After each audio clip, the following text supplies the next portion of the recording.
শবে বরাত নামে কোনো শব্দ নেই, আছে লাইলাতুন নিসফুম মিনা শাবান, শাবান মাসের মধ্য রজনী। শাবান মাসের মধ্য রজনী। শাবান মাস কি? উত্তর, নবী সাল্লাল্লাহু আলাইহি ওয়াসাল্লাম রমজান মাসের পর যে মাসে রোজা রাখতে বেশি গুরুত্ব দিয়েছেন তার নাম শাবান। আমার সাথে বলেন, শাবান মাস কি?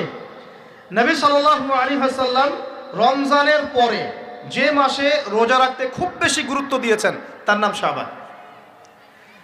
আয়েশা রাদিয়াল্লাহু আনহা তিনি বলতেন যে শাবান মাস আসলে নবী সাল্লাল্লাহু আলাইহি ওয়াসাল্লাম এত বেশি বেশি রোজা রাখতেন যে মনে হতো তিনি রোজা ছাড়বেনই না, সারা মাস রেখে ফেলবেন।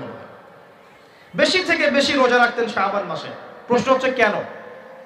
উত্তর, এমনিতে এই মাসটা বরকতময় এবং এই মাসে আল্লাহ পাক তার রহমতে বিপুল সংখ্যক মানুষকে জাহান্নাম থেকে মুক্তি দান করেন।